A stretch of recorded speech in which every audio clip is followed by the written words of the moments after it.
agencies in the country to reach this milestone. Finally, we're developing an actionable work plan to enhance the safety function more broadly, as I mentioned. This document will incorporate recommendations from the independent review commissioned by the CEO's office in 2019 that Julie mentioned. And we expect for this document to be finalized by next month. I also expect that the agency's governing criteria will be updated by early next year, and the outcomes of this work plan will be applicable to all the modes that we operate: Link Light Rail, commuter rail, express buses, and over time bus rapid transit. And I think that's pretty much it. I'll go ahead and stop here and address any questions you may have. Thank you.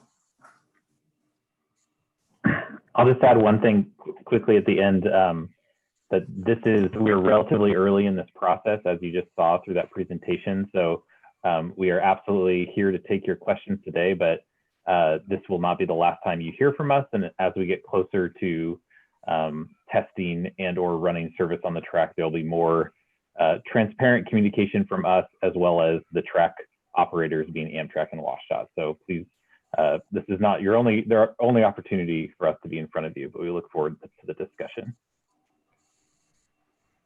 Great. Questions, Mr. Whalen?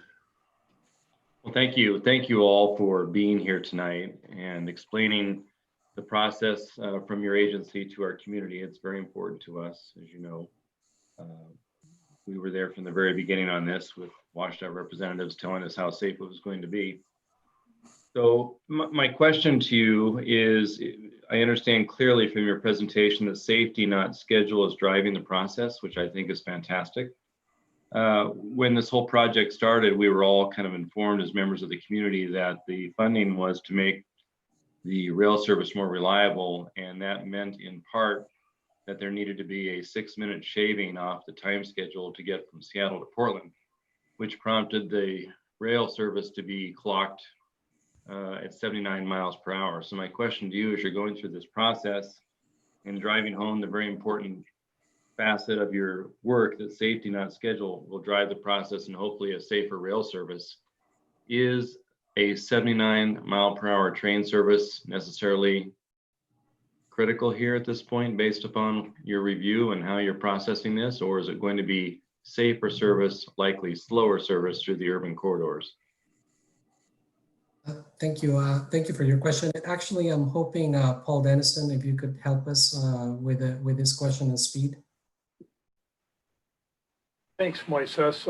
I'll do the best I can. So that would be a request that would need to be made to WashDOT and Amtrak, the operators of the service.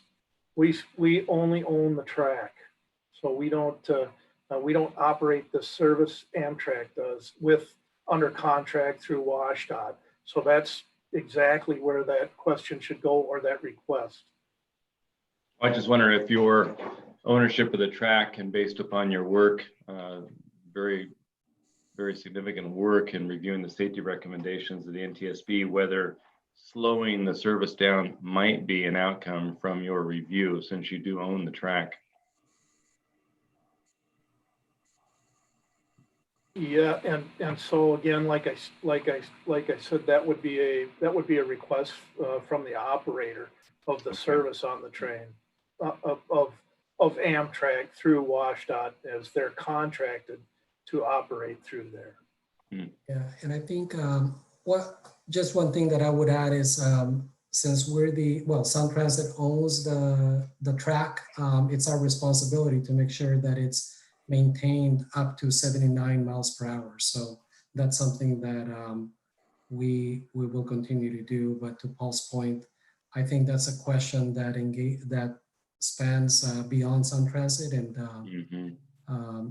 with WashDOT and the operator. Thank you. So as a follow-up to that, it's been our observation since the beginning of this process that Sound Transit's safety culture is much more robust than that of WashDOT and Amtrak.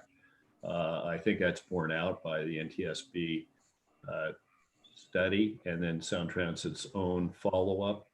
But there were a number of items in the NTSB report that are actually things that need to be performed by the operator.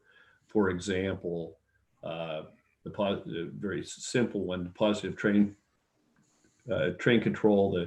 The track was ready. The train was not. Train didn't even have a GPS. The cars were found to be deficient from a safety standpoint. What enforcement mechanism does Sound Transit have to ensure that WashDOT and Amtrak comply with all the safety recommendations?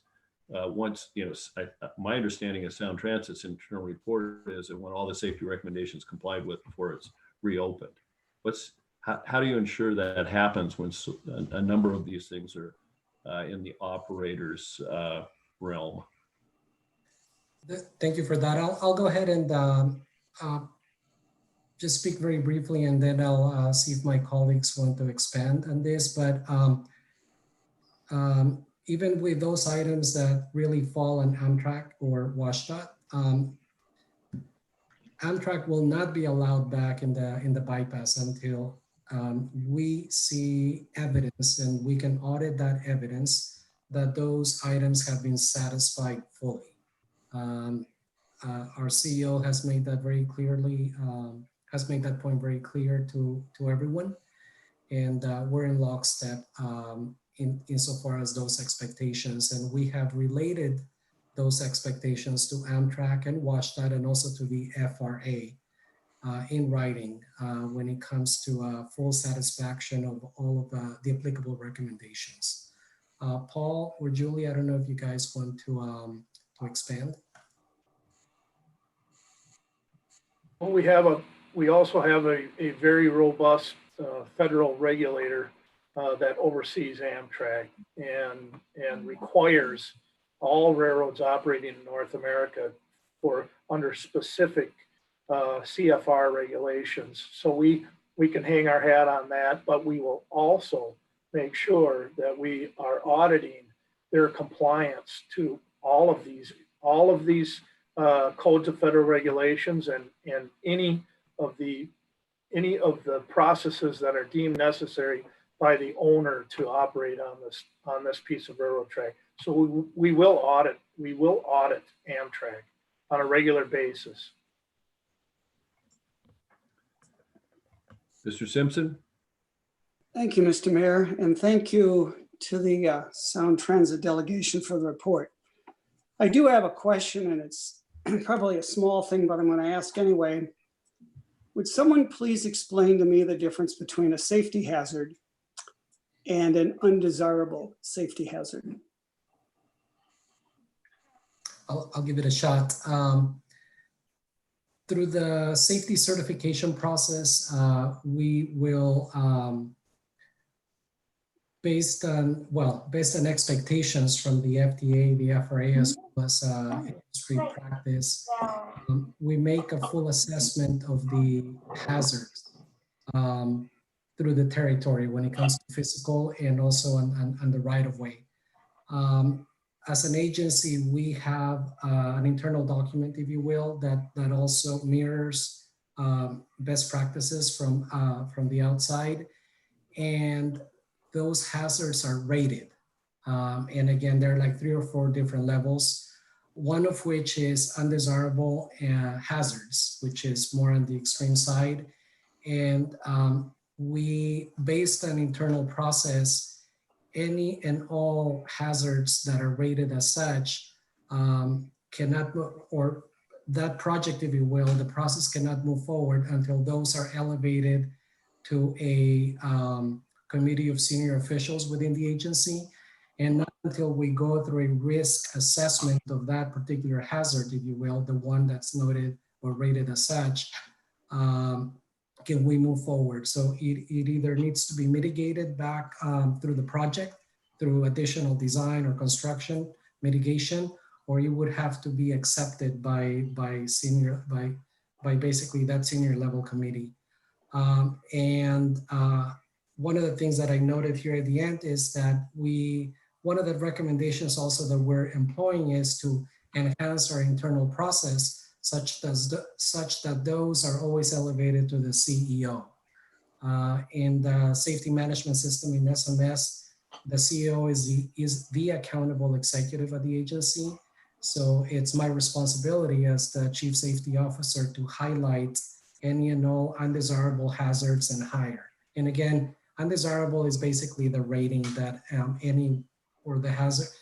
hazards could receive. Not all of them are deemed as such. Some of them are acceptable just based on the level of risk. Can you give me an example of an acceptable safety hazard? Oh, good question. I think by virtue of having, for instance, at-grade crossings, there are a number of complexities or issues out in the field that could pose the possibility of risk. We go through a very informed process to basically assess the probability. And I would, without really going through the specifics, I think it would be premature on my behalf to come up with something here on the spot. They're based on project specific conditions, which could include anywhere from curvature on the track, vicinity, maybe a hospital, if you will, based on foot traffic around that area. And again, depending on the probability and the rating that would be applied to that hazard, it could be either acceptable or not, depending on the frequency as well as the risk profile. Mr. Gutierrez, I appreciate your answers, and I apologize if it seems like I'm putting you on the spot. But I would find it difficult to explain to a citizen of this city that there is a hazard at a crossing, but it's there because it's not an undesirable hazard. And I can also appreciate where you're coming from, because one of my jobs when I was in the Air Force was I was a safety officer. And we worked by the principle of there will be no safety hazards, because if there were, we would be putting an airplane down in Lakewood. And I guess I'm a little confused as to why the rail industry, Sound Transit at this point, doesn't or isn't guided by the same philosophy, that a safety hazard is exactly that. And as I was clearly told long ago, they can kill. Right. Thank you. No, thank you for that. And I apologize if I'm failing to address your question fully.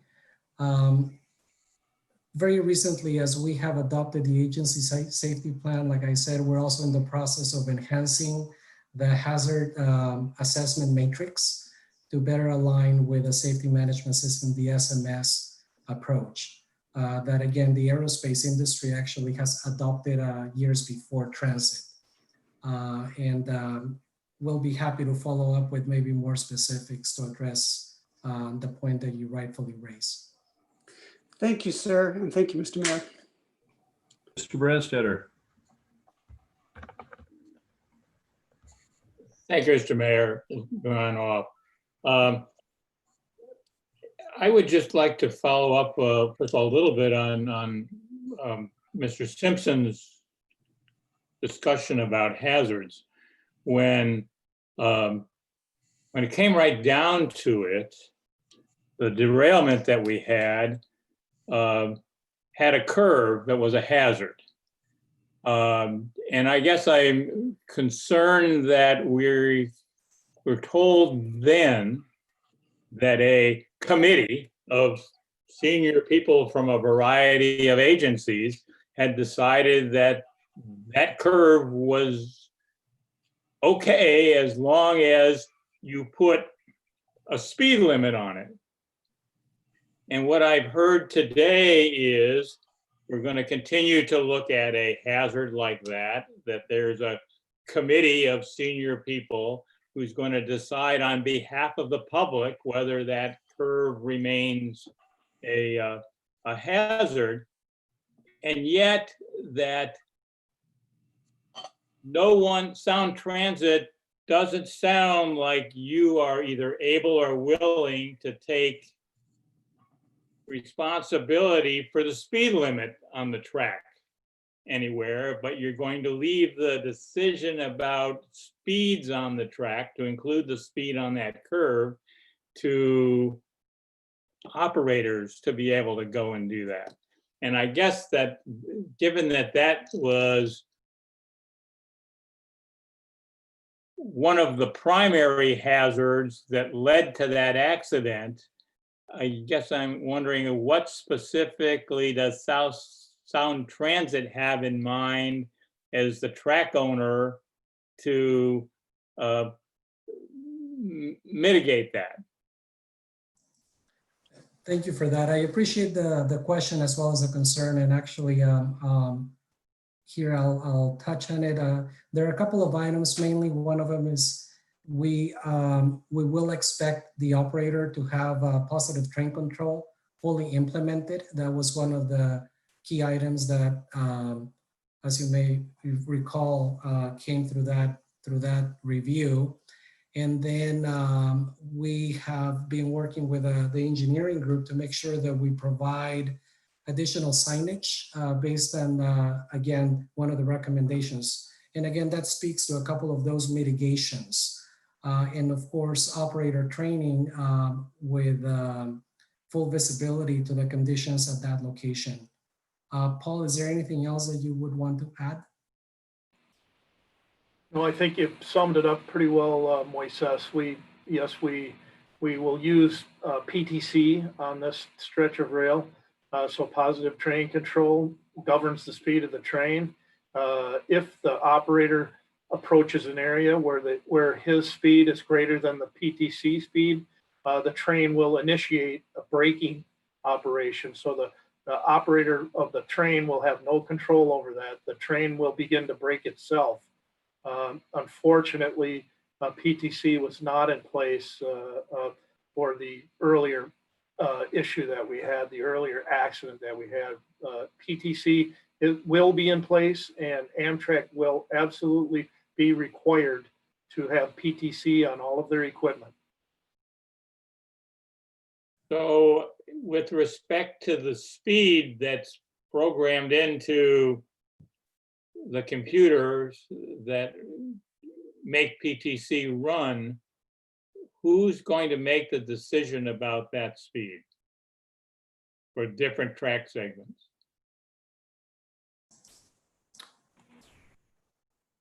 Paul, you want to answer? Sure. So under CFR 213, and that's the Code of Federal Regulations, the track is built to a certain engineering standard that has a speed that's allowable by certain pieces of equipment on that track. That's what sets the PTC speed. And in this case, it is no faster. There's no segment faster on this bypass than 79 miles an hour. There are slower segments here, one of which is the curve, and PTC will enforce that, but it's all done through engineering and the Code of Federal Regulations. Okay. I guess I would appreciate at some future time, the curve is not in Lakewood. The curve is down in DuPont, but if there are any slower segments in Lakewood, to be able to go and do that. The other thing is that when the National Transportation Safety Board went through and had some findings, they had a series of findings that really talked about communication and coordination amongst agencies that included Sound Transit and WashDOT and Amtrak and the FRA and perhaps some others. And I didn't glean from your earlier slides what is being done to address that, and not just for this stretch of rail, but perhaps more generally, regionally around rail traffic that goes on. I know the legislature commissioned a study about best practices as relates to rail safety, and I would have presumed that Sound Transit is at least being queried, if not engaged, in doing that. But how is that going to be better now than it was before? Thank you. And actually there is, and we apologize if we skipped over that or maybe went through it a bit fast, but Julie, maybe you can speak to the coordination done with other entities. And again, that's specific to point defiance bypass or resumption of service. I recall, like you said, a specific recommendation on how we could enhance communications. And that's something that Julie's team has initiated. Yeah, thanks, Moises. So, so our team is responsible. We have a bi-weekly meeting with all external stakeholders currently. That includes FRA, WashDOT, ODOT, Amtrak. It also includes our other tenants that are on the corridor as well, BNSF and Tacoma Rail. And we use that biweekly forum as a check-in to review a single list of requirements that are assigned to each of the tenants to not only report on status, but to talk about what challenges we are seeing or that they have with being compliant, so we can satisfy that. We also work and discuss the schedule or reference back to a schedule once that's in place. And so that's how we are currently coordinating with them. We also have one-on-ones with each of the tenants and other stakeholders to have to really get into the weeds to make sure that we are very, very clear on the documentation that we're receiving and the compliance as it relates to the requirements. This coordination has been going very well. We are using the same means and methods again as we do for the activation of all of our other projects. What's different here is we are now putting the requirements around the coordination with the external stakeholders as part of the ongoing the plan that operations has to monitor continued compliance after this effort, we do resume service. So that's how we're currently coordinating with them. That was part of the blue box that showed the external startup meeting. And I want to just reiterate the coordination that we have with the external stakeholders is just an input into our process. They are not part of the decision-making process as it relates to returning to service. That solely resides within Sound Transit. Right, thank you. And I guess then the last area that I just wanted to get some clarity for myself on is when we looked at the National Transportation Safety Board and their list of recommendations, being able to go and do that. And when I looked at your slide, that is perhaps slide 4 or 5, there was a process that seemed to indicate that the recommendations were there, but they transitioned into applicable requirements. Yes, that's correct. So I guess a little bit about how does a recommendation make that transition to be a requirement or not meet the standard of being an applicable requirement going forward? That's a great question. So there are multiple requirements that we say have to be fulfilled in order to satisfy the recommendation. So for example, the recommendation that said we had to have better coordination with our external stakeholders, there's about 5 or 6 requirements that have been identified as far as saying generating frequencies of meetings and check-ins, making sure we have documentation and how decisions are being made and communicated, for example. So there's a variety of different requirements that nest under each each of the recommendations. What we're saying is every requirement has to be fulfilled before we would consider close out a recommendation and say a recommendation is completed. So there are many more requirements outside of the already numerous recommendations that were given to everyone.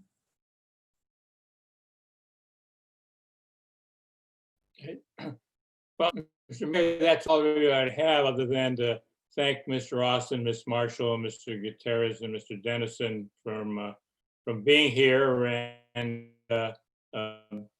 being as candid as they can at this point in the process with us about what is going on. Look forward to the next time. Mr. Volkey. Thank you, Mayor. A couple of things, but first I want to dovetail on Councilmember Branstedter's remarks about the curve, which isn't in the city of Lakewood. Positive, so the accident occurs, first time out, and then we're immediately told afterwards by everybody, if we just had positive train control, it wouldn't be a problem. Then this whole process goes through and it says, well, there's other problems. And I see that curve down there, and basically what we were told, I think in the past, correct me if I'm wrong, is the reason the curve wasn't fixed is it would create, you'd have to do a new bridge, and it was just too darn expensive. It was $200 million or something. It's just too expensive. And so now we're told a technological fix, and because Americans, we love technology and technology will save the day. We've got it. It's positive train control. We can go as fast as we frickin' want around that thing. We'll get that 75 and 79 miles an hour, which apparently is the holy grail of passenger rail. And I'm not sure why, and maybe you can explain that to us, why Amtrak and WashDOT have this fixation of going fast through residential areas and fast around corners that they can't negotiate. So at the end of the day, the first crash was a failure to negotiate a curve that happens to drivers all the time. Now we're told there's a technological fix, and I still can't help but feel it's still, we'll do the technological fix, trust us, we'll still be able to go racing around that corner. I think it's a physics problem. And I just think if I could do the physics and the math, I would be sitting there trying to figure it out. And I'm like, I think it's still very dangerous because you're taking fast new track and whipping it around a corner that was built for trains in the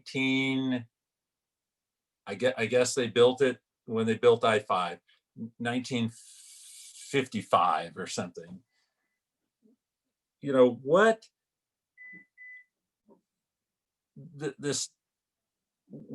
going to be the speed around the corner? And my challenge is a full passenger train has not gone around that corner yet at speed.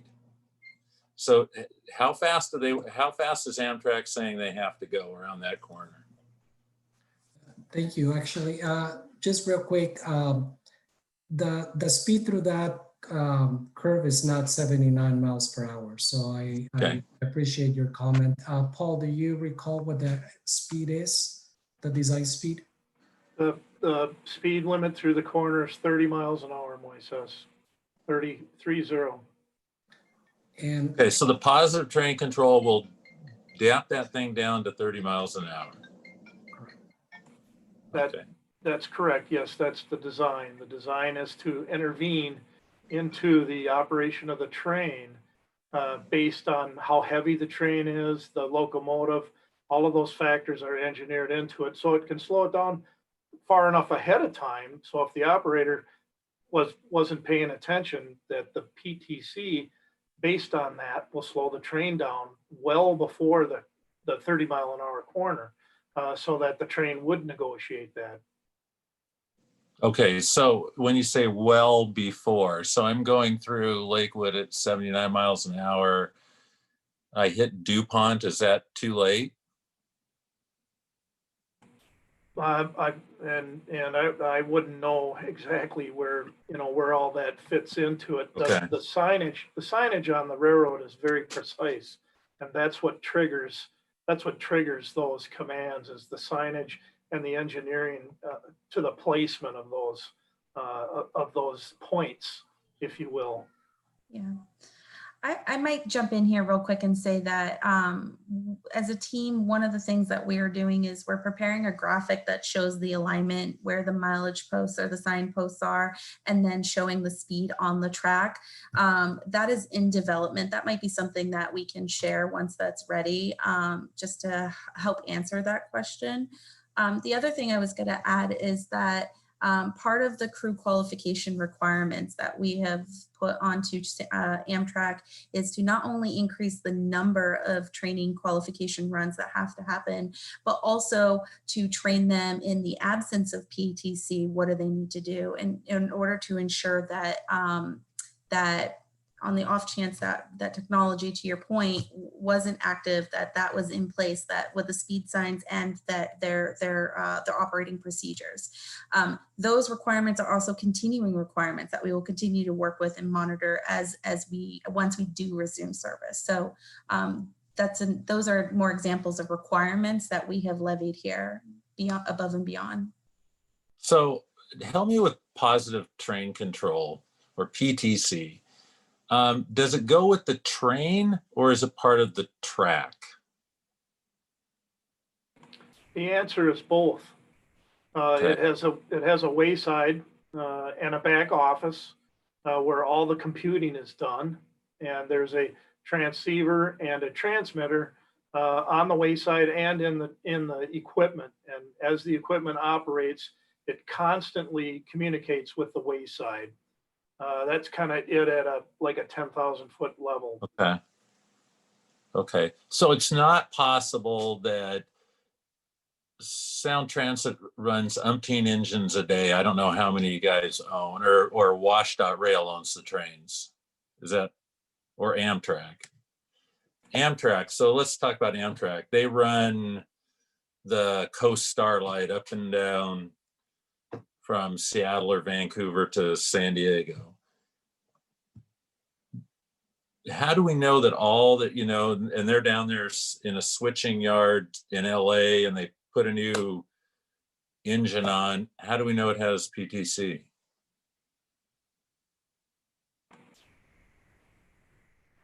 Well, the PTC equipment on the train, but for one thing, that the railroad cannot run that equipment without PTC because there won't be an interface, and they have to have the interface.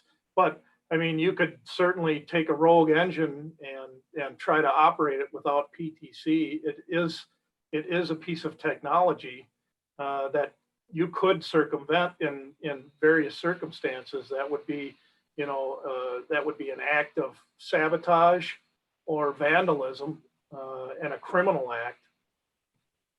Yeah, I'm not even thinking along those lines. I'm thinking that there's umpteen hundred engines or umpteen thousand engines out there. They get switched out for whatever reason.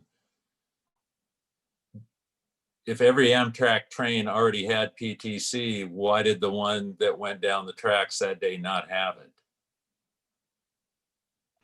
Well, and part of it was the federal requirement. The federal requirement demands that every piece of passenger equipment have PTC on it, and certain material transportation on freight trains, such as hazardous materials.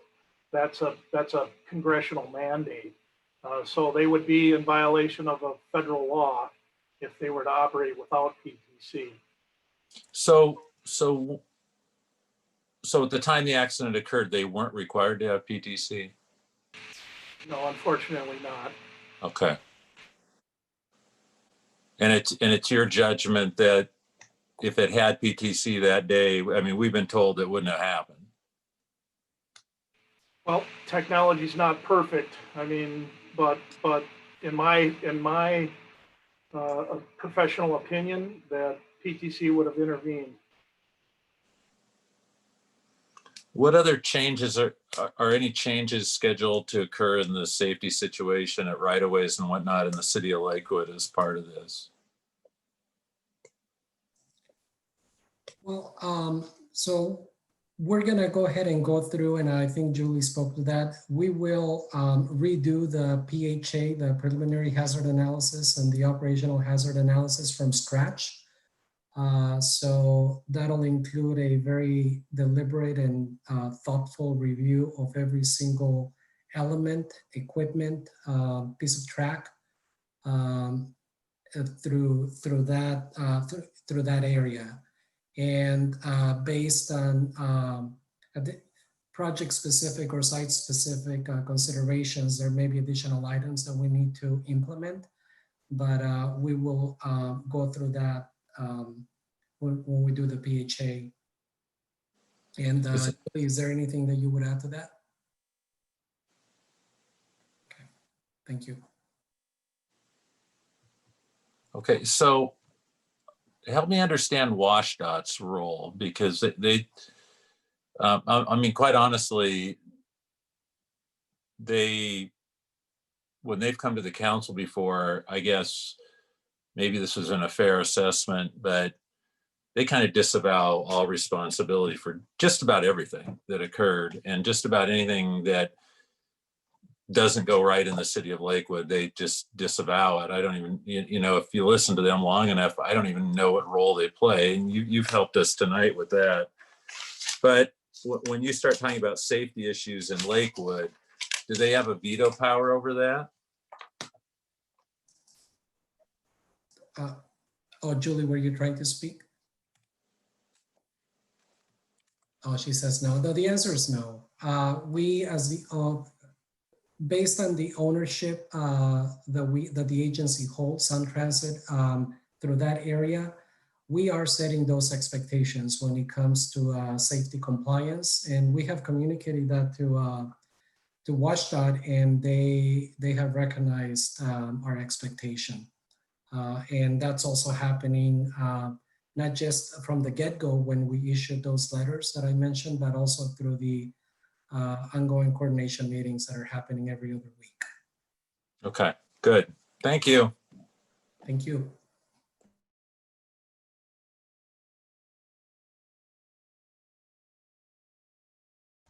Mr. Simpson, is that your hand up? Yes, Mr. Mayor, it is. Thank you. Just so I'm clear on something. Amtrak trains will run through the city of Lakewood over 6 or 7 crossings, 6 or 7 times a day at 79 miles an hour, only to slow down at a curve that doesn't run through a city to 30 miles an hour with acceptable safety hazards in order to save 6 minutes on track that still exists today. And we're going to put all of our reliance on technology, the positive track control, to make sure that none of this ever happened, that we've had in the past, ever happens again. Am I basically capturing the gist of what we've heard tonight? Well, And since I don't hear anything, let me answer my own question. no, sorry, I apologize. I think I was on have. mute. And I think what I'd like to see in discussions going forward is, beside the technology and the engineering and the 4-layered bureaucracy that I saw on one of your slides, I'd like to see some common sense. So maybe the train goes through Lakewood at 30 miles an hour, like it goes to the curve at 30 miles an hour. And some of us who actually live in the city and speak to the citizens of the city might feel a little bit better about this track bifurcating our city. The floor is yours.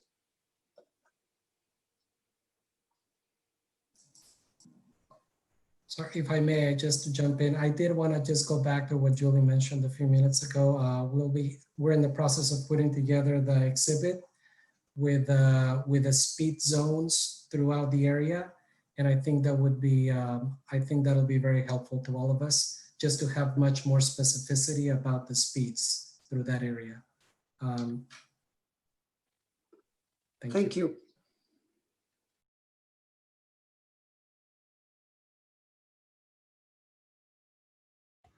Well, that's all the questions I see from council members. You from Sound Transit, does anyone have any wrap-up comments or? Just want to just thank everyone for your time, and also just reiterate this is not the only conversation we'll have. We'll continue to work with your city manager on a frequent basis with the updates, and then come back to you all when we have more pertinent information to share, which could be with just Sound Transit or with Amtrak and WashDOT as well. So there's a long road ahead. So we look forward to continuing to have a conversation with you all. Well, thank you very much. This has been informative. We appreciate your efforts at attempting to enhance the safety of our community. And as I said earlier, I believe that Sound Transit safety culture is much more robust than Amtrak and WashDOT Rail. And we appreciate the fact that Sound Transit is trying to implement the recommended safety improvements that came out of the NTSB report and Sound Transit's own report. So thanks again for that and for coming tonight, and I'm sure we'll be in touch. We now move to a review of the 2021 Lakewood Comprehensive Plan and Zoning Map amendments for the new City Industrial Center of local importance. For this, we have Ms. Spear. Thank you, Mr. Mayor, members of the council. Good evening. Glad to see you all safe and healthy. I'm going to share my screen here this evening to get started. And your packet has a memo that begins on page 12 regarding this topic. So yes, we're in the fall of 2020, and yes, we are talking about the 2021 Comprehensive Plan Amendment cycle, because this begins now and works its way through the process over the winter and into next spring. What we have right now is the very beginning of it. The SEPA review will occur once a docket is approved by council, as well as a Department of Commerce review, and then of course the Planning Commission taking its action, and then ultimately this docket, as it gets fleshed out, will come back to the council for action, as I said, next spring, summer. Where we are right now is step 2 of this bullet point list. So the beginning of August was the beginning of the call for public applications for any either map or text amendments to the comprehensive plan or the zoning map. Tonight, we are still within that time period. So as of this Friday, we'll know if any private applicants will be bringing any requests to the commission and council. And then depending on how your conversation goes this evening, the council has a prerogative to add in additional amendments now or edit now, or they can certainly do that again anytime before it takes action on December 7th. So this is the first time you'll see it, but it's certainly not the last, and this is not the only time that you'll be able to discuss and edit amendments that are put before you, or to add any more. September 2nd is when the Planning Commission will discuss the list of initial amendments, and then 2 weeks later they'll hold a public hearing on the packet, and then October 21st, they'll be taking action on a recommendation to come back to you. Once you've finished your budget process on November 23rd, the council is scheduled to review that recommendation from Planning Commission, and then December 7th, as I mentioned, is when the council is currently scheduled to take action on a resolution formalizing the docket for next year's package. Over winter and spring, there'll be the substantive and environmental review of all of the applications that are ultimately included in the docket. Next spring, the Planning Commission will conduct its full discussion and hearing and recommendation process. And then this will all come back to the council by next summer, I should say, probably June, July timeframe. As of right now, we have 7 initiated, city-initiated text amendments, and I'll walk through each one of those at a high level. The text that's would actually be for substantive review as yet to be drafted. We do not yet have any privately requested text or zone amendments in the package, but again, they have until this Friday to submit. And then tonight or some future meeting, the council can add or subtract amendments as well. So I'm going to just start walking through the ones that have been identified so far. And this one is a little lengthy in words right here on the screen, but this is something that is actually being funded by a grant that the city secured through Department of Commerce to create a new energy and climate change chapter. It's replacing the city comprehensive plan's current sustainability chapter.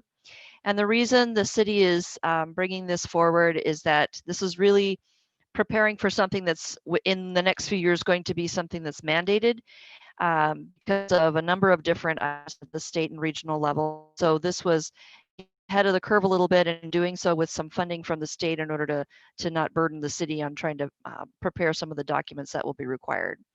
So this is all about noticing first and foremost what has already been done by the city related to energy and climate change preparation and sustainability practices. So you'll see that middle paragraph talking about the policies and implementing actions already been taken by the city. And there's been quite a few.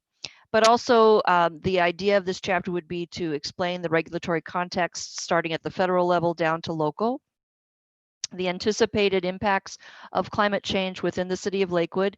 Obviously, there's some coastal areas with the Narrows, and there may be other changes over time as well to water bodies within the city. And then coming up with implementing actions going forward in addition to those goals and policies. The next few here, a little simpler explanation at least. First of all, as you remember, the council took action in the 2020 comprehensive plan package to update much of Springbrook to become industrial rather than the residential. So in order to reflect that in the comprehensive plan, there's some policy and goal language that changes the status of Springbrook being a high density residential area to becoming one that's more focused on industrial growth. The next one, 2021-03, would be also just changing in order to reflect action taken this year. In this case, it's the city's park legacy plan update that's been adopted. The fourth is a number of items all related to housing being updated. And at this point, it might be transitory accommodations, it might be accessory dwelling unit language, and then also a larger conversation about, quote, missing middle housing. There may be other things as well, but this is really to try to update the comprehensive plan to be reflective of development code updates that have happened with Title 18A, as well as some things that are happening again at the state level at a rather fast pace. So every legislative session now, we're seeing a number of bills come out with suggestions or encouragements or even requirements regarding housing. The fifth one will be something that will come to be as we move along in this process. As you know, Western State Hospital is in the middle right now of being reviewed for a new master plan by the city, but there's also some conversation at the state legislative level about where they may be locating new hospitals, whether it's on or off location in the city of Lakewood, et cetera. But as all of that moves forward, we will be including a comprehensive plan amendment, text amendment to reflect what is going on between now and next spring. 2021-06, excuse me, will be updates related to the two sub-area plans, the downtown sub-area plan, which has already been adopted, and then the Lakewood Station sub-area plan, which is scheduled for adoption no later than next May 24th, so the week before Memorial Day. So those two sub-areas need to be updated within language within the comprehensive plan. The last one that I wanted to spend a little bit of time on tonight is the last one on the list so far. It's to take a look at the city's 8 centers of local importance and make some potential changes to them. Right now, there is a COLI, Center of Local Importance 4, and then 5, and those two relate to first the Industrial Business Park and Clover Park Technical College, and the 5th, COLI 5, relates to South Tacoma Way. And what's being proposed in this application here is to actually eliminate those two COLIs and create a new one that would really be focused on industrial development. And the idea of a new industrial center of local importance would then be it being step 1 toward the creation of a countywide recognized industrial center. And long story short, as you can see there on the bottom, that's just for informational purposes. But for instance, in this year's Pierce County Transportation Funding Competition for the Federal Highway Administration funds, they funnel through PSRC and then come down to a countywide level application process. There was 10.5 million available for roadways and others, another almost 5 million for preservation. And then there's some other things that are set aside as well. So the idea here is not only would we be recognizing within our own comprehensive plan the update and the new view of maybe using this area for industrial concentrated around the existing industrial business park, the Clover Park Technical College and its industrial education programs, the paths to and from I-5 and rail that are in this area of the city.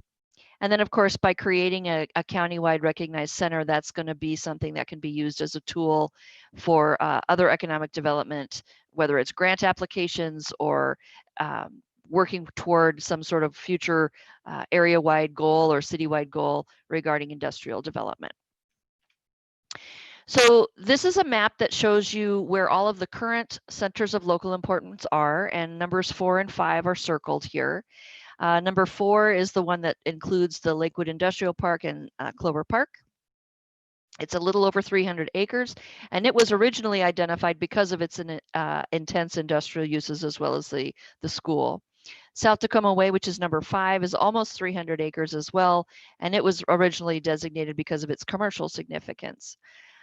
Within these two areas, you'll see that what's currently there, the current zoning, is industrial business park. There's a little bit of open space and recreation within the rough geographic area, and then there's commercial 2, central business district, and public and institutional. So you'll see that here, and this is simply a cut from the current zoning map. But this is public institutional, this is the industrial business park. That medium gray is all industrial zoning as the area sits. The South Tacoma Way orange line down here, this whole column. And then you'll see that brighter purple and medium purple, those are the Air Corridor 1 and 2 zones.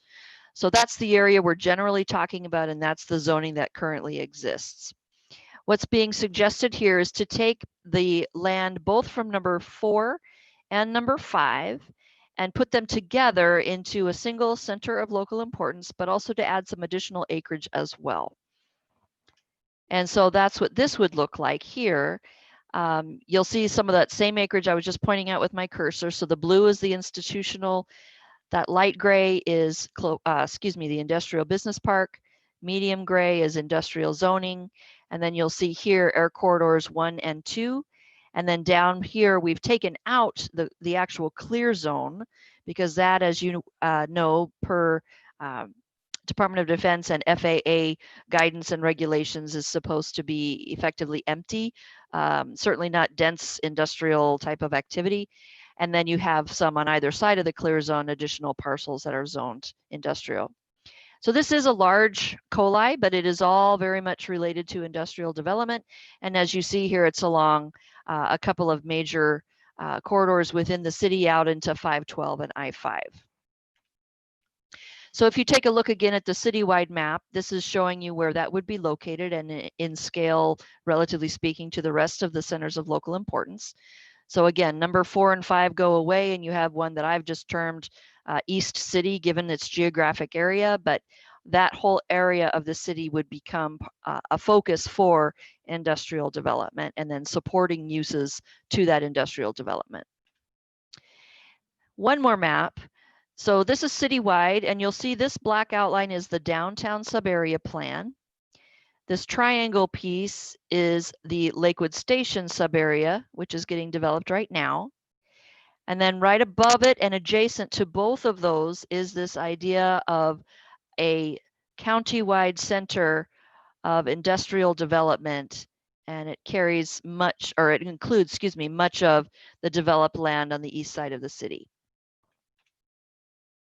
So the point here is to take a look at where are the opportunities for the city to gain some additional economic heft, if you will, economic development heft, by showing the market that this whole area has been targeted for industrial development.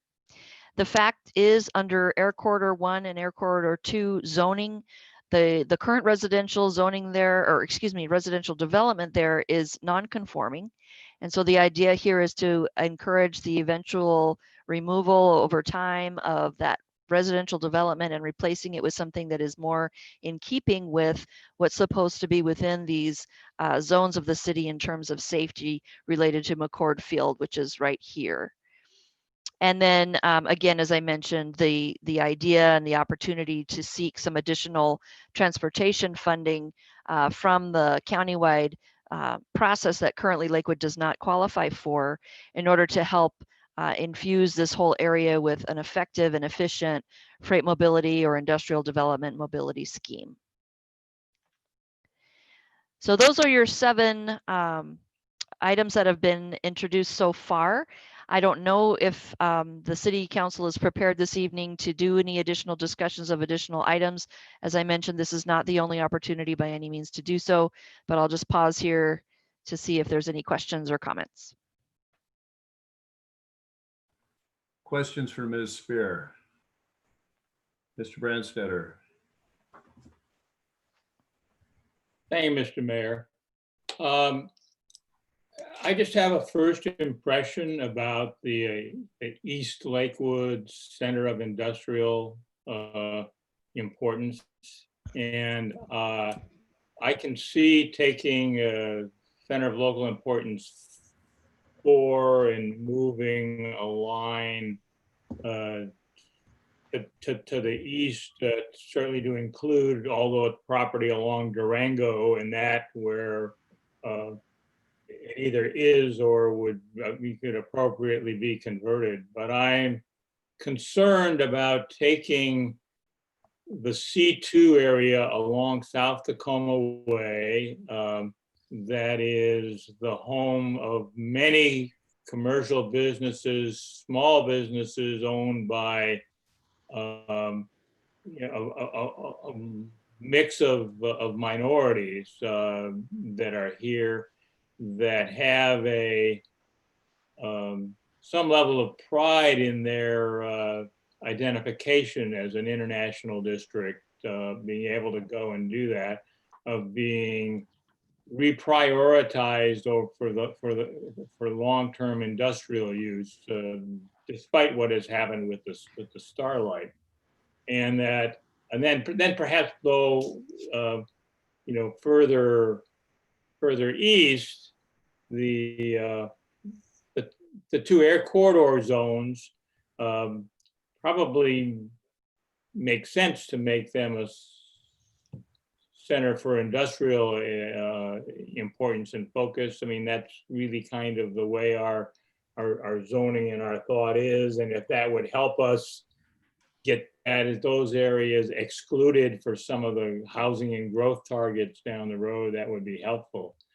But if you could take a look at how you might not include that commercial C2 area in a center like that, because I don't think it would be well received as a vision for the future by the many small businesses that are there. But we'll see what the final piece looks like, but if you consider that. Sure, thank you. Any other questions for Ms. Spear? If not, thank you very much, but don't go away. The next item we have is the biennial review of the downtown subarea plan, planned action, and hybrid form-based code with Ms. Spear. Thank you, and I'm opening up that one now. So give me just a moment, please. Oops, where did I go? There we go.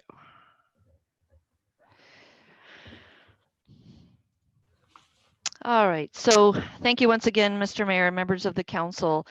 Switching gears a little bit, but still talking land use and zoning. This, believe it or not, we're already almost to the 2-year mark of the adoption of the downtown subarea plan, related hybrid form-based code, and planned action ordinance. And what we're doing tonight is taking a look at, per the ordinances that adopted all 3 of those pieces, the status of the plan and its code, and whether that's working out well, and also taking a look at the planned action and whether any changes need to be made there based on any transportation improvements that have been made in the time since it was adopted. So Ordinance 695 and 696 were what authorized the implementation of what I'm calling the DSAP package, for the desire not to have to say the whole thing. But under the Ordinance 695, the idea was to monitor the impact of the downtown code in implementing the plan, at least biennially. And so checking there to see if any changes need to be considered within the regulations that were adopted as Title 18B. Oops, sorry. And then on Ordinance 696, talking about how the planned action ordinance shall be reviewed every 2 years. And the transportation fees, looking at whether the cost basis for them need to be changed, again, based on whether or not transportation projects have been completed within the last biennial review period. So for the benefit of all involved, and particularly Councilmember Farmer, who wasn't on the council when this was adopted, I'm going to walk quickly through some basics about the downtown subarea plan. First of all, on this map here, you'll see the entire outline of the full area, but you'll also see several districts within the full subarea highlighted. This is the Colonial District, colonial style commercial buildings first and foremost, Town Center, which is where City Hall sits, and then the Town Center Shopping Center is there. East Commercial District, auto-oriented commercial centers, and strip commercial along the arterials there. So this right here, for instance, is 100th Street. There are zoning districts within the subarea as well. The Central Business District is the biggest one that covers most of this area. That's the zone. And so if you were to look on a zoning map, you'd see this whole thing, except for just a few areas, as a single color, because it's all been zoned Central Business District. There are several overlay zones. First of all, the Colonial Overlay, and I'm sure you all are well familiar with this, but of course, this is the area where the Colonial Plaza was completed last year. Here's Motor Avenue right in the center of this. The Town Center Incentive Overlay. So within this gold portion of the map, you'll see here's Main Street, Lakewood Town Center Boulevard, Bristol Avenue right here. This is the idea of the highest and most intense growth within this sub area for both commercial and residential developments. You'll see they're small, but right here you'll see some dotted lines, and that is referring to what's called low impact mixed use roads. Allows for existing single family residential development to remain in place while allowing for transformation over time into a more dense urban area, more identifiable downtown. And then all the way around here, you'll see this gray line inside the black line, and that is actually called the transition overlay.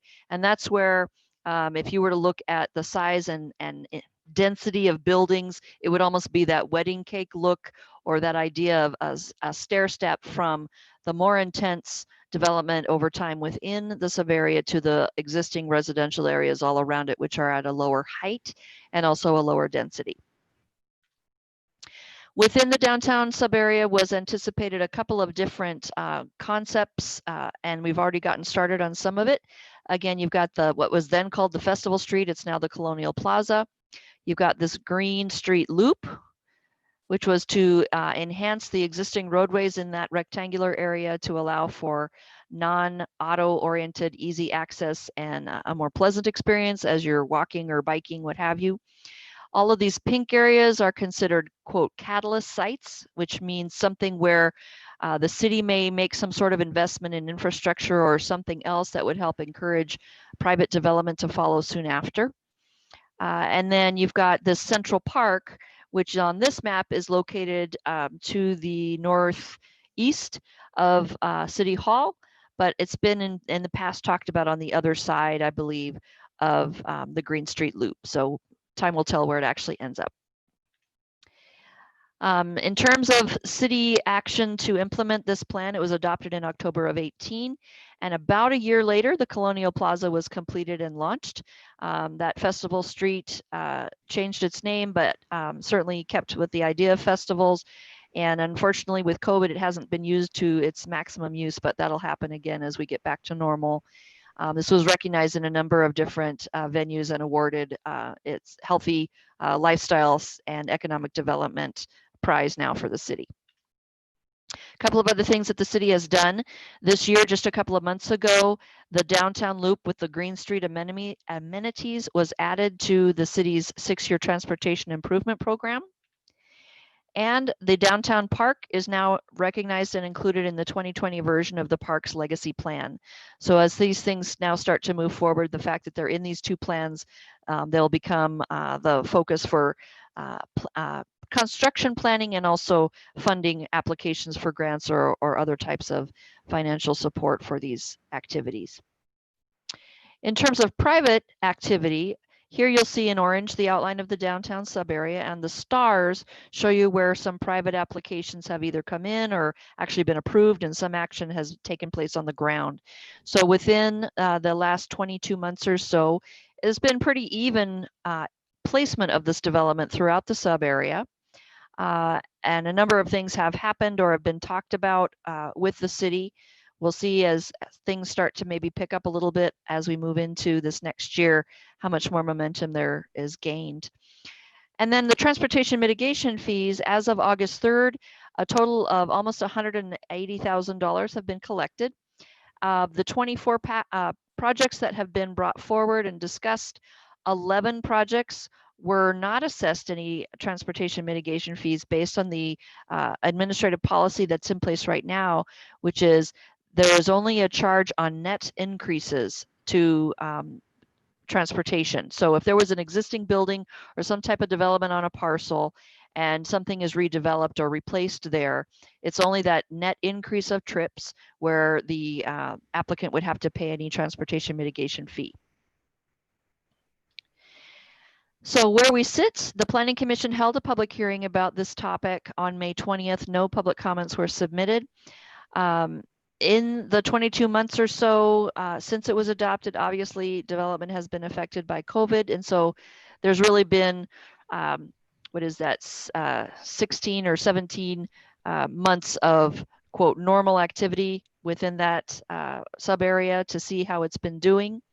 The recommendation by the Planning Commission was to not make any changes yet to either the plan or to Title 18B, in part because there hasn't been any collected information, if you will, to the city by applicants that either thing has really negative or anything onerous to it. And then the other recommendation before you tonight, because the Planning Commission does not have purview over the planned action, which is a SEPA document essentially, the Community and Economic Development Department is recommending no changes there either. So if the council were to take no action and reaffirm this as it is, the next time they would be before you would be in 2022. There are a couple of options though, of course, for the council. First of all, if you were to take no action, as I just mentioned, or decide to take no action to make any changes, a week from now is Labor Day. So the day after that, on September 8th, would be a resolution to confirm the existing planned action and development code. If, however, the council decided to make changes to either the plan, the goals and policies, or the development code, or if the council wanted to make changes to the planned action ordinance, both of those would require some change to next year's schedule and incorporation of some amendments at that point. So whether it becomes its own standalone development amendment package to come to you next year, or it's rolled into the annual development regulation update that, if you remember, we just did a few months ago. And then if it was any changes to the planned action ordinance, because that is a SEPA document, that would require reopening the downtown subarea's environmental impact statement. And then that would have to have a public, seeking public input through Department of Commerce as well. So just depending on what the council would like to do, the next steps will be determined by that. So again, I'll take any questions or try to answer any questions you have, and the discussion, I guess, would be to the council to figure out next steps. Questions from council?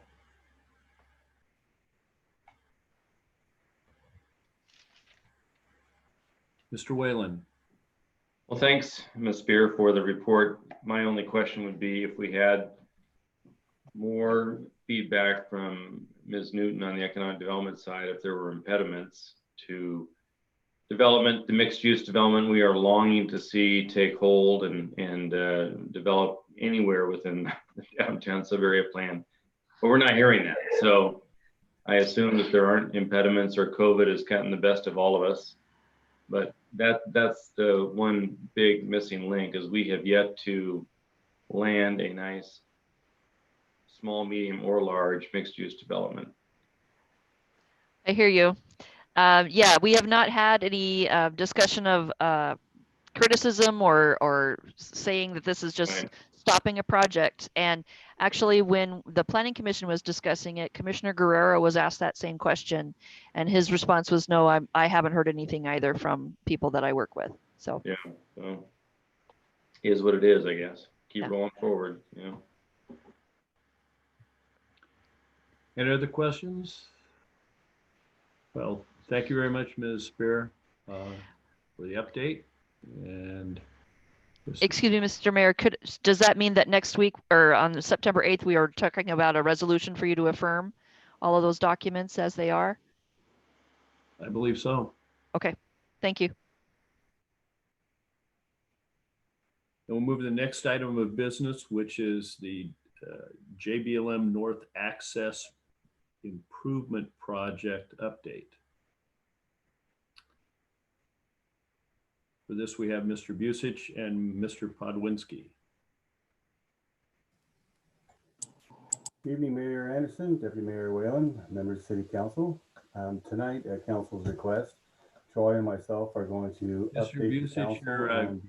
your sound's very low. I'll try speaking louder. Is that a little better? Yes, thank you. All right. So tonight, Mr. Pokswinski and myself are going to be discussing with council the 90% plans for the JBLM North Access Improvement Project. As you're aware, we submitted for the DSIP application on June 25th, and we found out just a week or two ago that we were not successful. We weren't one of the 16 that is being proposed to move forward for funding. However, no good project dies, and so we're moving forward with finalizing the project as well as completing the design work for the Gravity Lake Drive component of the project. Mr. Pokswinski, who I'm not seeing, there he is, Troy is going to walk you through a PowerPoint presentation that's going to show you the 90% plans from the Northgate Access Road all the way through to Nyanza. Troy? Thanks, Paul. Thanks, Mr. Mayor. I just want to walk you guys through a couple of these slides, kind of point out some things here and there on the project, and leave it to you guys for some questions, really. So this is our typical sections. We have on Washington Boulevard, we do have the boulevard look, as we discussed before, 19-foot wide lanes that allows people to, which is a bike lane, a 12-foot travel lane, and a 1-foot shy. That allows people to pull off to the right and an emergency vehicle to still pass on the left-hand side if need be. And then on Gravity Lake Drive, we do continue the trail on the lake side with a 10-foot sidewalk and a 6-foot sidewalk on the non-lake side, if you will. Starting at the Northgate Road, the western terminus or the western boundary with JBLM of the city at Nottingham and Northgate here. Is where the project starts. And this is a spot, I didn't have the block turned on, but this is a spot for one of our city gateway signs that we are going to include in with this project.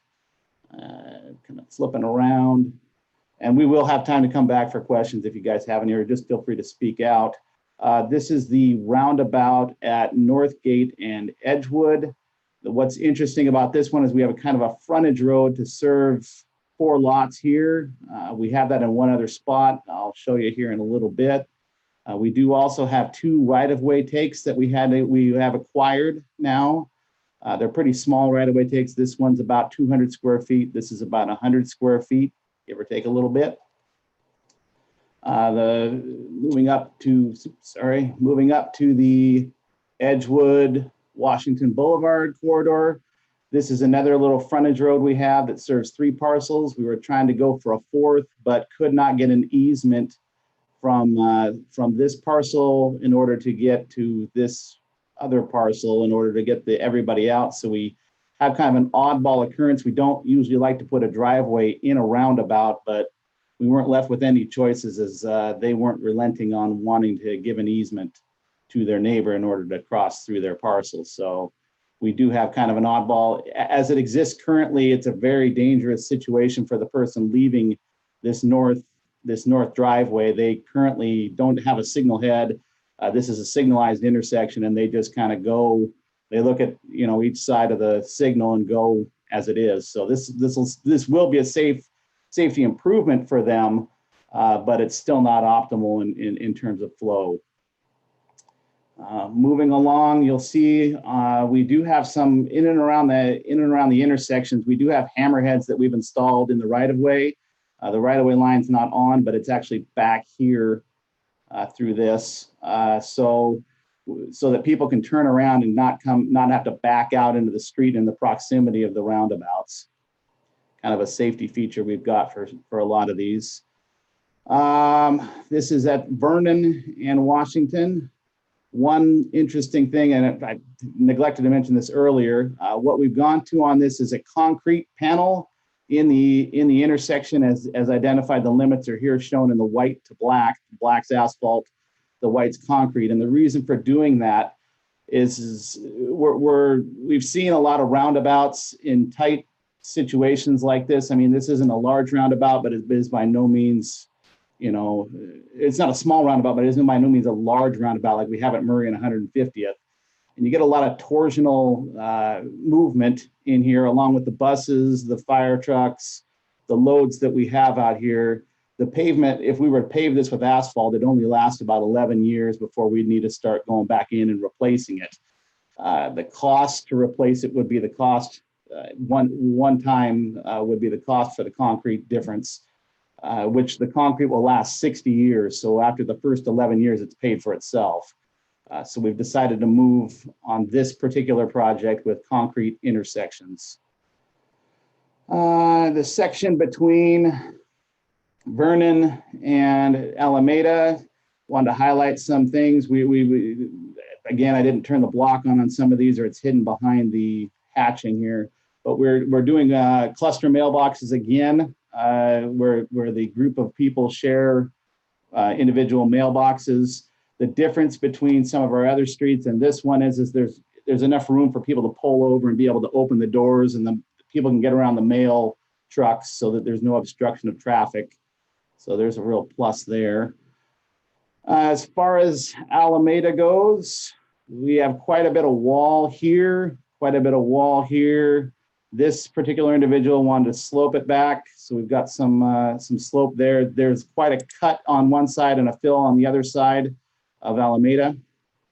Again, not too big of a deal. Lake City Boulevard, this is the fire station. Fire trucks come in here, they pull through and come out this way. So we anticipate actually a much faster movement for all fire vehicles and emergency vehicles through the corridor as this goes through, as compared to what they have today, especially at each end with the signals. They get quite a bit of delay with vehicles kind of backing up, and that they won't have that with the roundabouts. So that'll be a real plus. The section here between Lake City and 83rd, I wanted to highlight the bus stops we have, and we place them ahead of the roundabouts as the direction you're traveling or prior to it. So you're not backing up into the roundabouts, but they're not too close to the intersection that vehicles getting around the buses can easily see the pedestrians crossing up ahead of them. Cruising through to 83rd, we have a significant right-of-way take. We're acquisition that we have received here. It's about 2,000 square feet.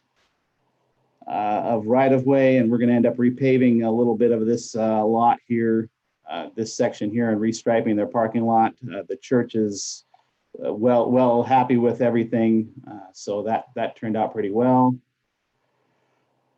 This section narrows down a little bit between Washington and 83rd as the right-of-way narrows down. We only have about 1.5 feet between the back of the sidewalk and the right-of-way line. As such, we put all the street lights kind of in the middle. That's consistent throughout the corridor, but it just kind of lends itself to being able to not squeeze right-of-way so much. At Interlochen, this is a little bit different from what we had before. We have a right-of-way take of about 1,500 square feet here, and right-of-way acquisitions for this parcel, it's pretty small. I think it's only 40 square feet, but this parcel ended up being our largest take of about 2,300 square feet. No takes for the water district or this condo apartment complex here.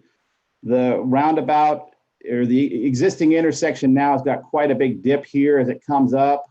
We're going to cut down Washington Boulevard about 2 feet, and we're going to fill this section. So we've got quite a bit of wall here and quite a bit of wall here. But as you're able to come up southbound from Interlochen, you'll be able to see just clearly everywhere, except for, you'll have a little bit of a sight distance issue here with the house, but the sight distance will be remarkably better than it is today. At Gravelly in Washington, we have the lotus blossom going in the center. We've got this area that we're just going to leave rock for now for parks to eventually decide what they want to do with it. And then also we have our 10-foot walking path here. Again, a 10-foot walking path coming south out of Gravelly with mailboxes on this section of roadway. We plan on just putting them in the sidewalk, but having double door mailboxes. You can open the door from the front and the back side of the sidewalk so that people don't have to get out into the lane. We don't have a bike lane on Gravelly, so we're not having that issue. This is the Lakewood Gardens parking area. We've got 36 parking stalls that are used for kind of a joint use for Lakewood Gardens, but mainly for the city for future use of this Gravelly Lake path around the lake. The idea behind that is that Lakewood Gardens has an annual event where they usually stack up in the grass out there. I don't know if you've ever attended that, but they were concerned greatly by the impact of the project to this. So it kind of killed two birds with one stone that we were able to find parking within the city right of way while still being able to serve their use. Here's a little bit south of that and the terminus of this. You can see it just served by a single frontage road. And that frontage road has a little rain garden back here. This is the Veterans Drive roundabout. It connects to the Veterans Drive improvements. I don't show them here, but they'll match up just fine right there. We did get a right-of-way take from, or a right-of-way dedication from the developer here. And moving south on Gravelly, these are some of the longer services that the Water District still is in with us on this project. And some of these services that they've got, this parcel in particular is about 400 or 500 feet before they hit the meter. They're going to shorten that up and go all the way to the meter. Again, that's the Water District's portion of it, but they will be in with the project with us on it. This is North Street, and from North Street to Country Club Drive, there's quite a bit of a drop off here in this section. And so we're going to put in a barrier wall similar to what we have on Pacific Highway. If up by the railroad bridge, as you're going up from Bridgeport to Gravelly, there's a little section of wall that we have there to prevent people from going over in steep embankments. So we're going to have a little section through there with that. You'll notice at Country Club Drive, we're really not changing too much there. The big key here is that the back of the sidewalk is pulled toward the road side of the fence, so we're not having to touch that fence, although the country club has mentioned that they may want to redo the fences with the project. not with our contractor though. The Nyanza roundabout, we don't have the frontage road anymore, but we do have a private driveway access for these two parcels to get in and out. Another interesting tidbit on this one is it's got 2 lanes coming in, and we relocate and replace the monument sign or the gateway sign here at Nyanza. And up at Vernon, here's the Washington Boulevard roundabout, and we're putting curb gutter and sidewalk from Washington Boulevard down to Veterans, and this would be the Veterans roundabout. Any questions you guys may have, Mr. Mayor, at this time? I'm sure there are. But with the shared screen, it takes me a while to see who's got their hand up. Any questions? Sure. Mr. Whalen. Just a quick question, going back to the Gravity Lake segment, is it going to be a sidewalk and lighting configuration like we have done on the other Gravity Lake segment for the pedestrian non-motorized transportation portion? It is. We particularly have luminaires for the most part where they make sense on the lake side, but then we have to hop over because we have, you can see the aerial power here for the most part. Is that a 10-foot wide sidewalk on the lake side and 6 on the other? It is, and it widens out. We widen it out so we don't have where the mailboxes are at. We widen it to 14, Wow. so we don't have any more mailman on the sidewalk issues. Got it. Mr. Branstetter. Thank you, Mr. Mayor. I was wondering the chart, the picture of the traffic circle roundabout at Washington and Gravelly Lake. Where in that thing does the lotus blossom fall, and is that going to need to be moved? Troy, can I answer that one? Yeah, absolutely. Councilmember Branstad, that's an excellent question. I'm glad you brought it up. Right now, the lotus blossom is proposed to go right in the middle of the center roundabout. However, we've been having a lot of conversations internally about the fact that the lotus blossom being out there cannot be really appreciated by people walking by or bicycling by. And so I wanted to ask council to give some consideration to whether the lotus blossom can go into the area that's the new, thank you, Troy, that area right over there where Troy is pointing out, where the path as they're laid out right now, we can situate it so that people can walk up in close proximity to the lotus blossom and really appreciate it. We would work the landscaping so it wasn't blocked from view by anybody in the vehicle, but it allowed more interaction with the actual art. I guess I would defer to the Arts Commission about whether having a lot of close proximity of pedestrians to the lotus blossom is better than having it in a predominantly visual location like it is now. But it'd be interesting to see what they think about that. Well, by happenstance, this last winter, I met with the Arts Commission and we talked quite a bit about artwork along both of these corridor projects, this one as well as the Veterans Drive project, because I didn't want to have us go build projects and put all the concrete in, but not incorporate or give the opportunity for incorporating art into the overall system. And one of the things that they talked about a fair amount was the opportunity for public to get up close to, and making sure that the public art can actually be embraced and viewed by people up close. So the lotus blossom is one of them. And I've mentioned once before, the long-term thought is, would the 4.5 mile walkway pathway around Gravity Lake be a good location to put in an art walk where artists' pieces of work could be situated every 500 to 1,000 feet, so that when people came to do the walk, they could also enjoy the artwork as it goes around. the thought there again was the same thing. They like that. They like the idea of being able to have people up close to the artwork itself. We can definitely touch base with them about whether the lotus blossom specifically could be moved there. We've also talked or had Mary Dosworth talk with the artist, who was pretty adamant that it needed to stay at this intersection. Because we talked about moving it somewhere else in a different roundabout or something. That was before we had this area. I was very early in the design. It was before we had this bump out area, as I'm going to call it here, right off of Washington Boulevard, where something could go in there, including the lotus blossom, to bring it closer to people.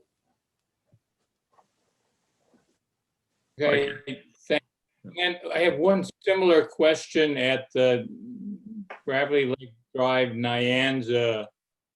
And you mentioned that we would be repositioning and putting in the city's gateway sign there.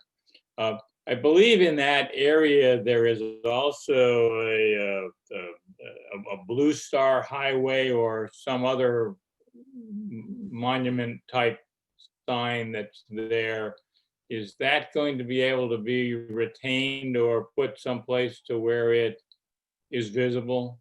That's an affirmative. The area that, Troy, if you could identify the area to the east of the roundabout where we talk about putting in pathways in here and some vegetation. What you see right here doesn't show the landscaping plan, but a similar thought was the pathway would actually divert through that. And so the Blue Star Memorial would go in that area, along with potential areas for cyclists or pedestrians to stop and take a brief respite, either when they're coming from the Lake City area and or coming from North Fort or coming through the proposed to be built shared use path from the Tillicum area going into downtown and other points within the city. So that area right there, Troy was just running his mouse around, is still an area of exploration. We've got some preliminary designs laid out for that already, but it can be adjusted. Thank you. Mr. Bulkey. Thank you, Mr. Mayor. Some comments and a couple of questions. First of all, I appreciate that we're going to try some concrete in some of these intersections. I noticed Tacoma has done that in parts of downtown Tacoma. And so I found that intriguing. And so now I understand why they were doing it just in intersections, but I think that that's inspired and I hope we get good results from that. Mike, a couple of questions. On the very last slide, and it's 77 in our packet, aren't we doing a portion of that already with veterans? How far up Vernon are we going with improvements? Is it just that one little block there? So right now, I'm going to answer this again, Troy. The area where Troy's mouse is almost touching, a little bit further down if you look to the south, there you go. That's where the roundabout is actually being built on the Veterans Project. I actually went out there today to see the process, and they've got the base course down, they got all the curbing in. So I kind of cheated and slipped through the road closed sign and drove around the roundabout to see how well it rode, and it rides really nice. So this project will tie into where Veterans is rebuilding Vernon all the way down past to Kenwood Drive. Okay. We actually have the same design firm, two different teams doing both projects for us. So they're making sure internally that they're matching grades and everything is lining up the way it should. Okay, so the Veterans Drive project ends right there at that roundabout and corner. It does any part there that's in black has to be part of the next go around.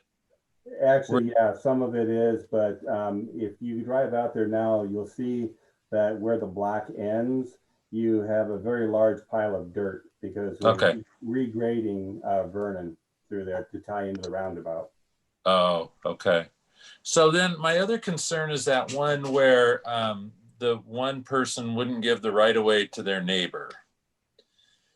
And it just seems to me one of those things that years from now, we're all going to regret for not doing what we should have done. Is it as bad as it looks? And is that a concern for you from a safety standpoint for the people who are driving through and the people who live there? And what are our options? So Troy, what is the anticipated speed through the roundabout? Yeah, right. It's Yeah. 16 miles an hour for that roundabout. How 1 fast? 16, 1-6 1-6. Oh, is the design speed on it. so that little driveway right there is This one. not ideal. Would you agree with that? It's not ideal, but if they're pulling out straight out, they're just looking to the left. It's not like they're got to look to the right and left like they are today and timing the signal just right and making sure they actually even look straight ahead. Okay. So it's a marked improvement from what it is today. As far as our options go, we don't have, I mean, the easement isn't the city's easement. It's from one private property owner to another. So we don't have eminent domain that we can go catch up on this. So our options are rather limited. Yeah, we could buy right of way for it, but it gets a little dicey there too. We can't buy it under eminent domain because it's not really for us. Oh, okay. So we didn't win the financing for the whole kit and caboodle. It sounds like we're planning to go forward with up to just a little past Interlochen. That is correct. And then in your mind, if we were to begin to have discussions about trying to figure out a way to do the rest of it, and you had to go for grant funding or whatever, would you break up the remaining Washington Boulevard, Vernon into pieces? Or, I mean, what would your recommendation be to us if we said this is still a priority for us? Do we just try to go for the whole thing with the big, I guess it's about a $10 million project, right? Or do we start to try to break it up and figure out a way to pay for it year by year or something? Well, preferentially, I would like to see us do the complete project to get it done. But from a realistic perspective, if I had to drop a component of it, the easiest component would be that leg of Vernon between Washington Boulevard and Veterans Drive, and do that at a later date. The attraction of that to the overall project is it ties the traffic from North Fort going to the VA hospital and going to the American Lake Park. It's not a huge driver, but it is a nice feature to add to connect between the two. Plus, it also ties in with Vernon Butte going north as a part of the overall sidewalk connectivity plan. When we take a look at the rest of the project, we could conceivably break it up into probably two segments. The first one going from Interlochen down to the Vernon roundabout, and then from Vernon roundabout all the way to Northgate, if we had to break it up into two separate components. Okay. Again, the goal would be to build the next phase of work all as one piece. Right. That would be, I agree with you. I think it would be really preferential, but, and what's your cost estimate on the part after Interlochen to Vernon and all the rest? Is it 10 million, 9 million? In that neighborhood, yes. Okay. We can give you specific numbers after we're done. We can send it to you tomorrow if you'd like. Okay, great. Thank you. Welcome. Mr. Whalen. Thinking about the movement of the art piece there, is there any possible location close to Lakewood Gardens where we have some of that pedestrian oriented parking there where people might be able to get out and do something? I think the challenge we have there, because I actually asked if Director Delsworth could talk to the artist, and the artist was pretty adamant that it stay at that intersection. Now, how much that says to us as whether we get to move it or not, I'm not an expert on it. if you're looking at it, there are some small areas they could, that's right there, Troy, thank you, perfect. So this, Could be moved. It's not a lot of space, Right. not a lot of space. And there's not a lot of space behind the proposed parking areas to put any artwork in of substance size like Lotus Blossom. And again, we could always move to another roundabout, but the issue there is, again, nobody can get in proximity to the artwork. Right. I'm wondering if Lakeville Gardens, if there's any topographical area there that's somewhat level, whether they could set aside a little piece, maybe do a dedication to the city in order to it to be there, so it's in proximity to what they've got going on and all the parking we've got going on, and might be something symbiotic. I don't know. May not be as visible, but if it's back at the roundabout, my only point is, I'm sure you're making provision for it, is it's got to have lighting there, because if people can't touch it, you know, get out of their cars, they got to at least be able to see it in the evening driving by. So it needs to be uplit. Yeah, we've anticipated lighting throughout all the projects, so that there's empty conduit where we can put it in, so power can be brought into it. In that area right there, we're anticipating there'd be something put in there artwork wise with Lotus Blossom or something else. One of the other things that Troy didn't touch on, just want to make sure you know, is that when you're looking at the center median, I just want to remind you that in conversations with the council about limiting our landscaping and our long-term O&M costs, we have put the more signature trees every 50 feet apart in the center of the median. And the lighting is in the median also, so it's arched over to either side to give a uniform look going down Washington Boulevard. And then there are the trees at each one of the intersections, framing the intersection on the corners, a corner of a roundabout, but as the approaches of the roundabouts, that's where the additional trees are going to be located. Got it. So in that area there on that roundabout, what's the, I mean, it's hard for me to get an estimate of what the size is for that area where the Lotus Blossom could go down there in that little corner. Yeah, that whole area there.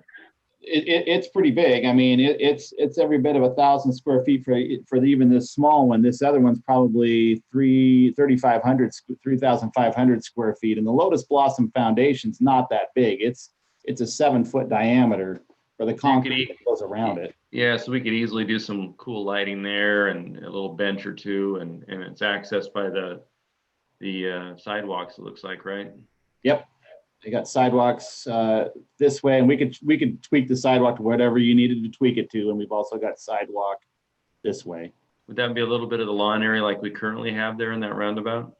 We wanted to pitch it. We haven't pitched this yet to parks, so we don't know what the gray area would be, whether it's rock or whether it's a lawn. They like rock. Yeah, I know they do. Yeah.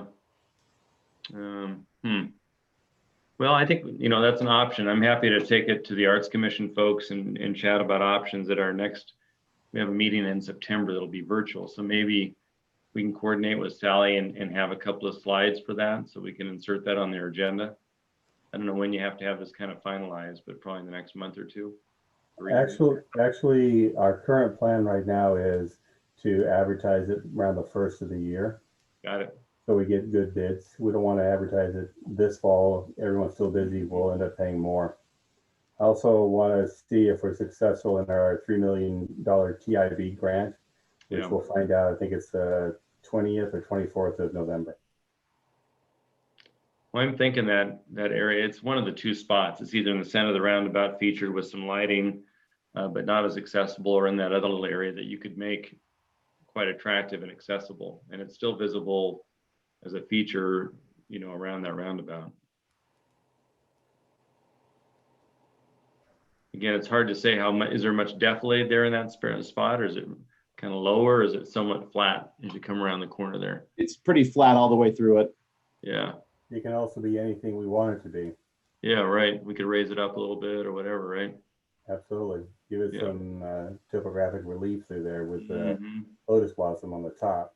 So it's more of a visual. Wouldn't impact your sight distances too badly. Not for a roundabout. Yeah, we don't want people looking there anyway. They should be looking at the pedestrians and then also to the left as they enter. So it would be good. either way. Great. I can sell it. I think I'll bring it to him. And Mr. Branstetter. Thanks, Mr. Mayor, and I appreciate the deputy mayor not bringing up whether or not you could add a water feature to the Lotus. That blossom. comes next meeting, Mike. To be able to go and do that. I had a question about the funding. If in the next cycle for the grant that we did not receive this time, but that we did a submission for, if we were to apply for that to be able to finish the project, will the funds that we spend in 2021 to do the Gravely Lake Drive segment still be eligible to be documented as match against that same application? I don't believe it will be able to, but we'll be coming back to you here next month or two to talk about the funding strategy for this project as well as the remainder of the Washington Boulevard project. We're still working out those numbers. Okay, but we're not concerned about the numbers for the interlock and the Gravely Lake Drive to Nyanza piece. No. Thank you. Mr. Bulkey.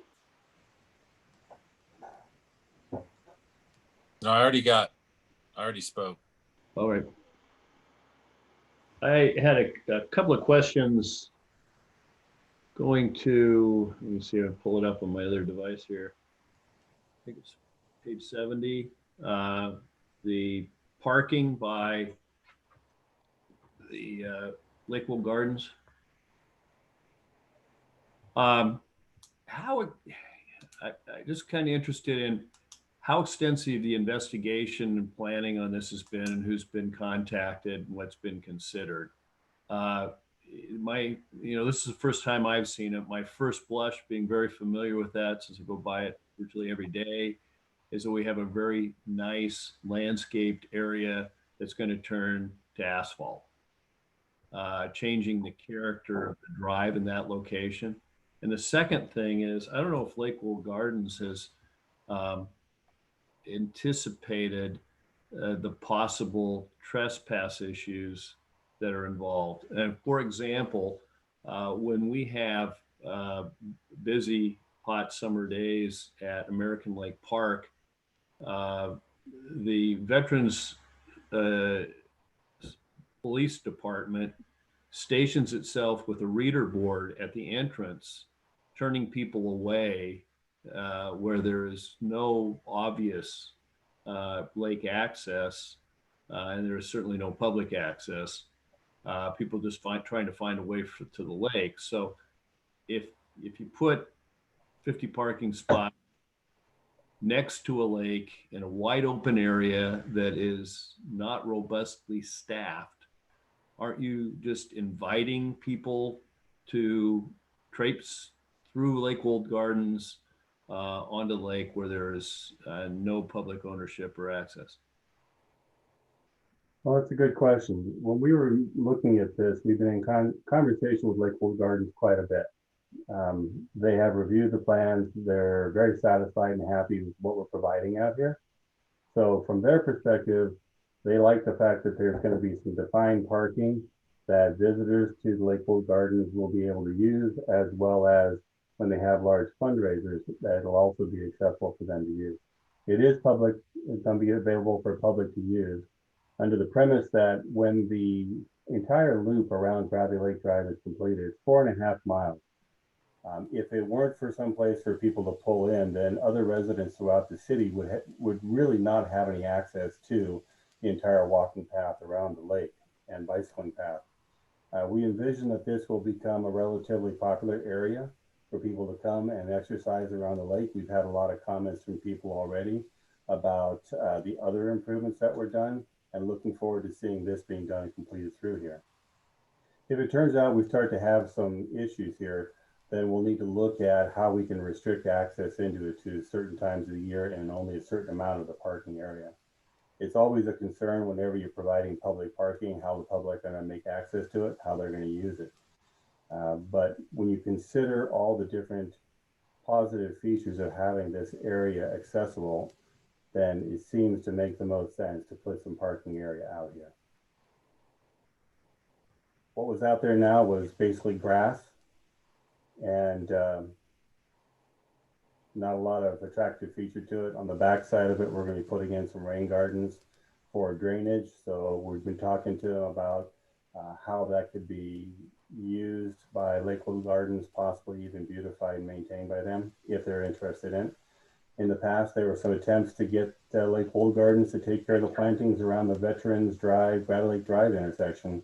That didn't go well because the plantings were on the opposite side of the road, and it was not something that they turned out their volunteers were interested in doing, so it all got pulled out.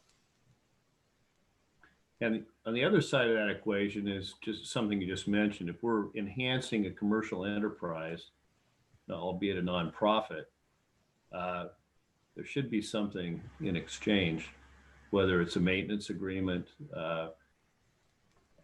access for youth kayaking or something. Oh, here we're gonna build you a parking lot that's only this robust because you have occasional fundraisers. Just doesn't strike me as a great use of public money. So I would agree. I think it's important to acknowledge the fact that Lakewood Gardens won't be the primary user of this. It just happens to be an area that fits within the corridor.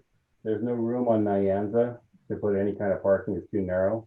The other leg going up around the north has already been built and there wasn't any room there. This happens to be the widest area for the right-of-way. We have 100 to 150 feet of right-of-way. It narrows down as you go down around the south side towards Nyanza, so it gets even narrower, so there's no room to put anything down there. So this stretch right here is where we have how wide is the right-of-way there? 150. 150 feet. How much? 150. 150? It's amazing. Yeah. Mr. Simpson. Thank you, Mr. Mayor. And I appreciate, Mr. Busich, the presentation. I had the same reaction that the mayor had concerning the parking there by Lakewood Gardens. And as I listened to you, I thought to myself, well, I can understand putting a sidewalk around to complete the loop around the lake. Could that be done? Or could we reduce the number of parking spaces? Because as it stands now, that is one of the nice features, I think, of an entrance to Lakewood Gardens, is the fact that there's that long rectangular sward of grass. And I personally don't want to see that gone either. And it almost seems to me a contradiction in terms that a gardens, its frontage would be asphalt. And I'm wondering if there's a way we can either, if we can't just leave it as a sidewalk, is there a way we could change this configuration that has a little more of the environment and a little less of the asphalt present? We absolutely can. As you can see on this slide and the next slide, there's two access points into the parking area. Troy, go down to the next slide. As you can see, there's an access point coming in right off the roundabout because that's an existing access point to Lakewood Gardens. And then we have parking that goes from there up north. And Troy, go back to the previous one. We could stop the parking right there at that next access in. And so everything from that point going up towards Washington Boulevard could be removed. We could reduce the number of parking stalls. I would be interested in seeing plans like that. Okay. Thank you. Any other questions from council? Thank you, Mr. Podwinski and Mr. Busich for an informative, very detailed presentation. It's a little bit more difficult to grasp on cutout sections of electronic documents than it is on your normal 50-foot long rolls. But I think we can get the gist of it pretty well. We now move to a review of the Edward Byrne Memorial Justice Assistant Grant. And for this, we have Lieutenant Andy Gildenhouse.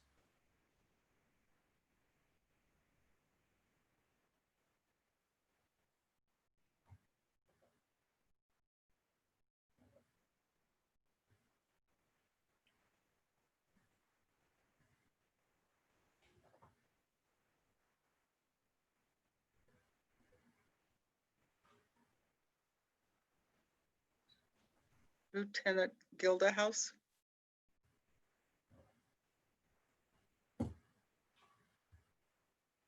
Who is muted. There you go. Nope. There we go. Good evening, Mr. Mayor and council members. I appreciate your time. I'm just going to quickly review the Edward Byrne Memorial Justice Assistant Grant. The City of Lakewood receives this grant every single year from the Department of Justice. It's a grant that is mainly used to help with critical funding necessary to support a range of programs to include law enforcement, courts, crime prevention, education, community corrections, drug treatment and enforcement, technology improvement, crime and victim programs, as well as mental health programs. Over the past 2 years, we've used it for the trail program, which was an in-depth training program for the betterment of the people within our department. And then we've also used it for equipment. This year, the plan is to use it for 2 different pieces of equipment.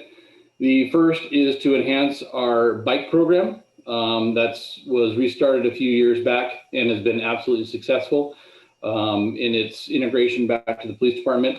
One of the biggest problems we face with that right now, though, is the equipment that we have. The bikes are 10 years old, if not older. In fact, some of those bikes came from the Pierce County Sheriff's Department prior to us transitioning over in 2004. So you can guess what those sound like when they're trying to go uphill, and they're rattling a little bit. We've been able to keep them together with some tape and other baling wire techniques, but we're getting to the point where they need to be replaced for the safety of our officers. And so we're going to use that to purchase 4 bicycles that will be fully equipped with all the emergency equipment that's required on them, safety equipment, and that will allow our bicycle officers to continue to operate on that front and get out there within the community, which has been, like I said, hugely successful over the last few years, and we want to keep growing with that. The second part of it, of the grant, is going to be used for cell phone repeater equipment within the department itself in the station. A little while back, we moved over to AT&T for our cellular services when we joined with FirstNet. If you're not familiar with FirstNet, AT&T, in cooperation with the federal government, is creating a nationwide cellular system that is geared completely towards first responders, towards city, local, regional governments, so that when things go bad, our services aren't dropped, and then we still have the capabilities to manage what's going on around us without losing all the important issues that we have to take care of through our cellular network.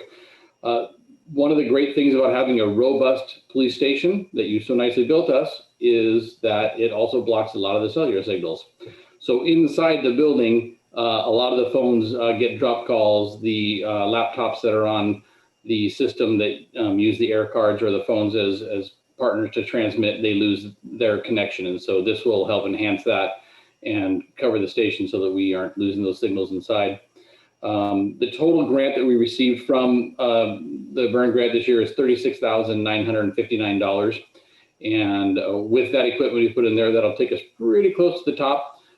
Depending on, we're still waiting to get one quote back on the cellular equipment, but we think we're within the range of where we need to be. And so with that, there might be a little bit left over that we would be able to maybe pick up one little item here or there, but for the most part, it's pretty spoken for. Right. Any questions for Lieutenant? Your hand up, John.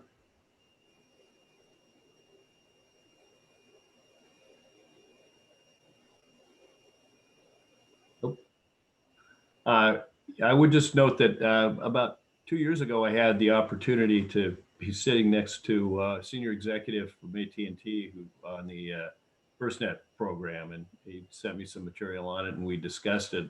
Actually, it was a multi-day deal, and ran into him again, and they were working on some truly amazing things, like being able to send in a drone to circle the community that's suffered a disaster and keep the emergency cell phone system running. So it was good to have that capability. All right. Well, thank you very much, Andy. We'll look forward to seeing you out there on a new bike with extra extra gears for the old guys. We appreciate it. Thank you. We now move to reports by the city manager, Mr. Caulfield.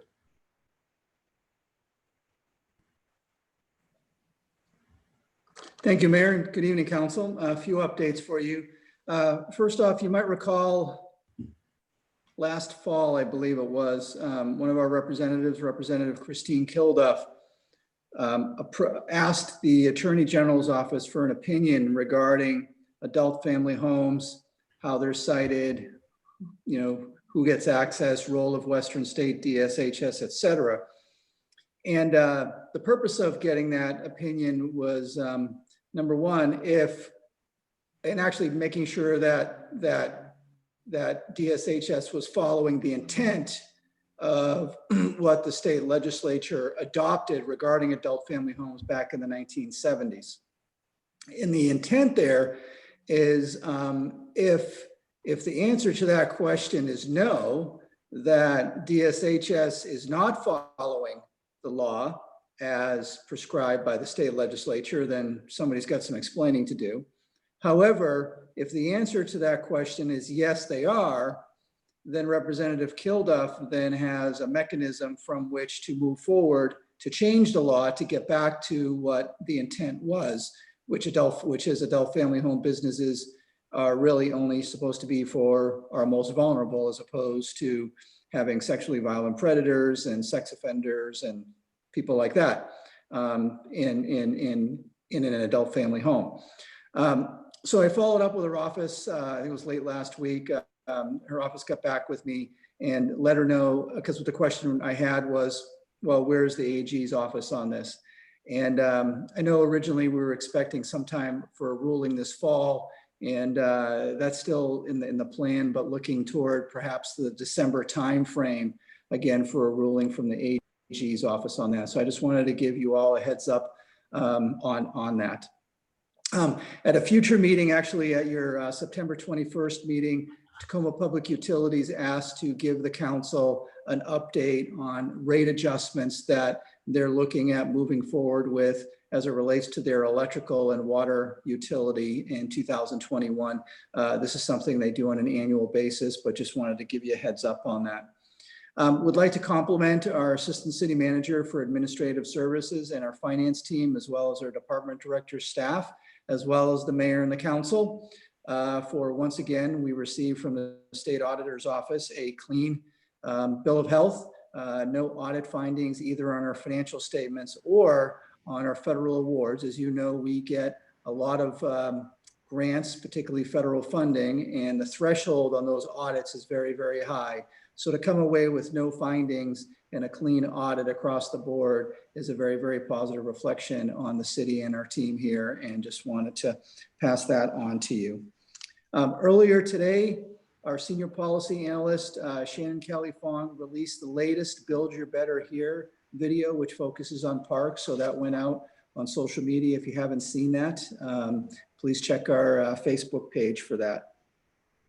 Mr. Buer, our Assistant City Manager for Community and Economic Development, as well as long range and strategic planning manager, Tiffany Spear, who you heard from on a couple of occasions this evening, met with their colleagues from Pierce County, as well as Puyallup, University Place, and Auburn. And there's the reason that those cities are important is because the discussion was regarding population and housing allocation as prescribed by the Puget Sound Regional Council, and updating those numbers for 2044 in advance of the 2050 vision plan, which is currently making its way through the process.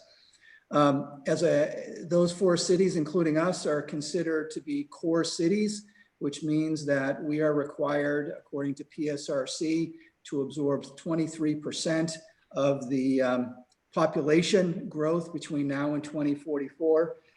Without getting into the specifics, and I'm going to have Mr. Buer come give you a more detailed update as part of your October 19th meeting. But wanted to tell you that all the cities agree that those are way too high in terms of what's happening in the real world.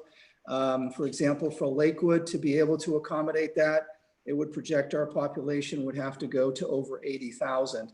Mr. Buer has done his own calculation based on not just what the history of Lakewood has been, but what also the future holds, as well as our land use. And long story short, he projects our population at 2044 to be about 67, 68,000. And so right now, that's the number that we're working on. At the end of the day, it will be the Pierce County Council who adopts these projections, again, for both population and housing. But again, I just wanted to give you a quick warning order that that process has been initiated. I believe it will also make its way through the Pierce County Regional Council, or PCRC, which several of you sit on. But again, just wanted to give you a warning order that that process has been initiated, and Lakewood, as well as some of the other cities, do have issues with the population that we're all being prescribed to try and take on as we look out to 2044. Another item, you might recall about a month or so ago, I gave you an update on the Commercial Aviation Coordinating Commission. And that's a steering group that was appointed by the governor and put together by the state legislature. Their role is to identify a future location for another airport here in Western Washington. You might recall that while it wasn't recommended by staff or by WashDOT, the folks on the steering commission did ask for JBLM McCord Field to be considered for commercial air purposes. They also directed their staff from CACC to reach out to Pierce County. Don't know if that's happened yet. We also asked that they reach out to us in Lakewood to talk about this. To date, that has not happened. However, our governmental affairs consultant, Shelley Helder, has done some researching on this, and she learned a couple of things. The first, which actually are beneficial in terms of why there should be no commercial air at McCord Field. The first factor that she found was that the enabling legislation that created the CACC and the process that they're to undertake states, quote, options for a new primary commercial aviation facility in Washington state may include expansion of an existing airport facility, but may not include siting a facility on or in the vicinity of a military installation that would be incompatible with the installation's ability to carry out its mission requirements, close quote. We assume that this is the reason why WashDOT didn't even put JBLM on the table for discussion. The other factor that she found out is that as it relates to the location of a new airport, there must be an airport sponsor, i.e. a local government, a city or a county. And highly unlikely that anyone in Pierce County is going to do that as it relates to JBLM. Matter of fact, Thurston County, there was a proposal to put the commercial airport in Thurston County. Thurston County Commission actually came out with a resolution opposing that, and thus the CACC did not even consider Thurston County as a location. We're trying to track down what resolution or motion or action the commission took, because maybe this is something that this body could or should consider in the near future. The next meeting of the CACC is scheduled for October 2020, actually a month or 2 months from now. And we recommend that we send a letter to the CACC expressing that we do not support McCord Field be considered for commercial air and the reasons why, and there are a number of good ones, as well as this information here. In addition, we plan on reaching out to our colleagues in other cities through SSMCP to ask them to do it. We understand Pierce County and Tacoma are also potentially considering this as well. But again, just wanted to keep you in the loop on that. Again, the goal there is that the CACC move and consider some other location other than McCord Field. As a matter of fact, they have 6 other locations. You might have read in the newspaper that both REI and Amazon are looking for new locations and having maybe a smaller footprint. On the Amazon side, I had a chance to talk with the CEO and president of the EDB, Bruce Kendall, and you know, they have a good connection with Amazon. At this point in time, they've kind of put that off on the side because what they believe is whatever steps Amazon is going to take, whether or not they're going to stay or leave Seattle, they've already probably made the decision.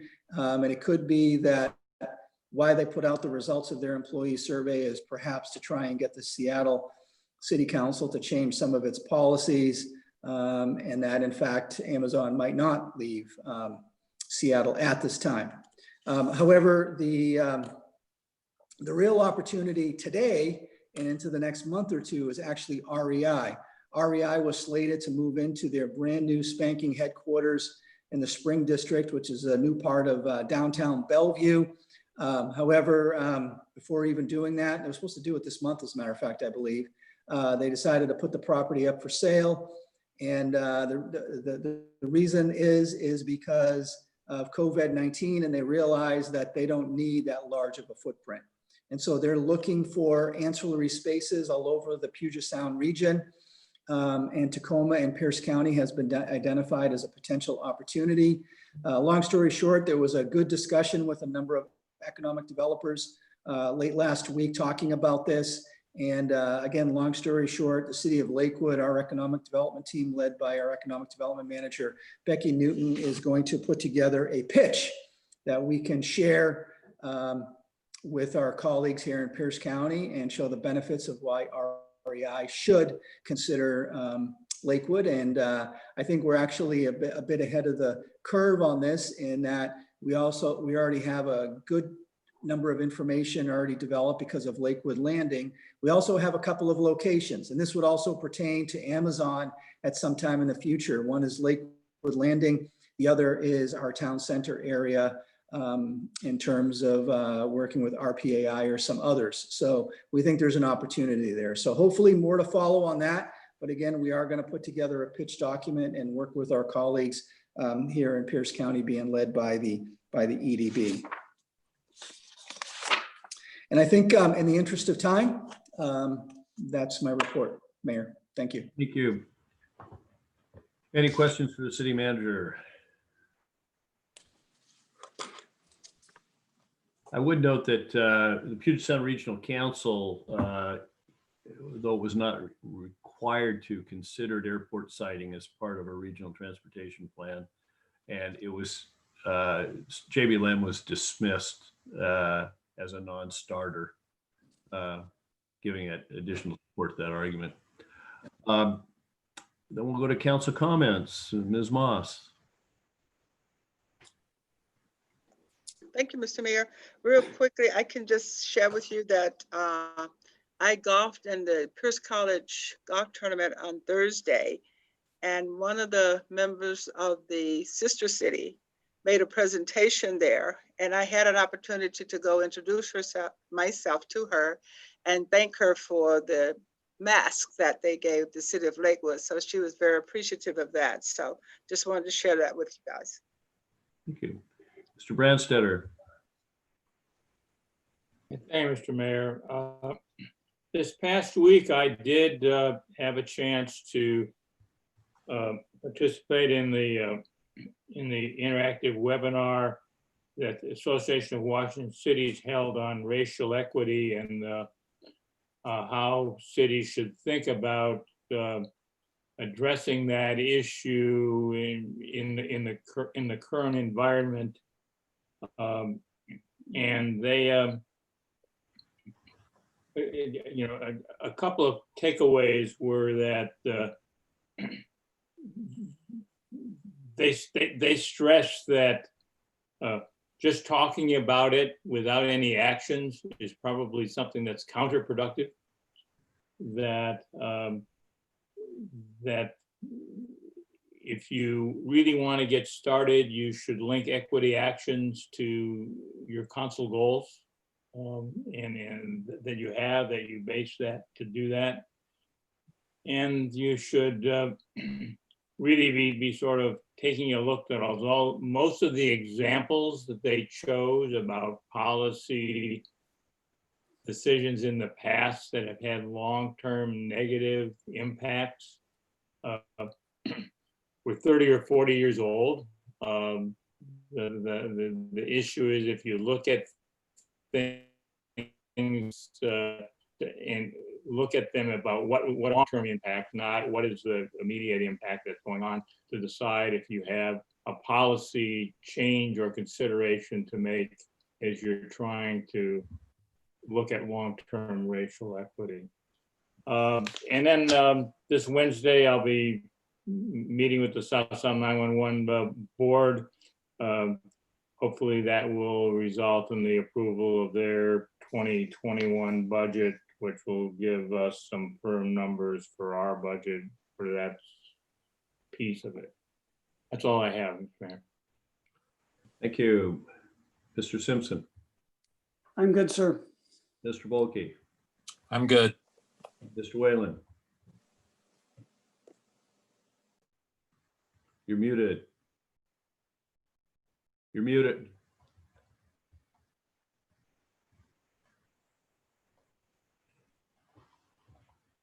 Jason, you're muted. There you go. There we go. I had nothing really to pitch in. There was a couple street end things on Gravelly and Stillicum Lake that the city manager's handling, but with the nice weather, the issue, raises its head periodically. So they're on it and they're addressing it. Reminding people of our 2009 study was part of the issue. Right. I don't have anything other than say it's finally dinner time. Yeah, exactly. We're adjourned. Thank you much. Night. Night. Good to see everybody. Yep. Looking good, Mary. Thank you.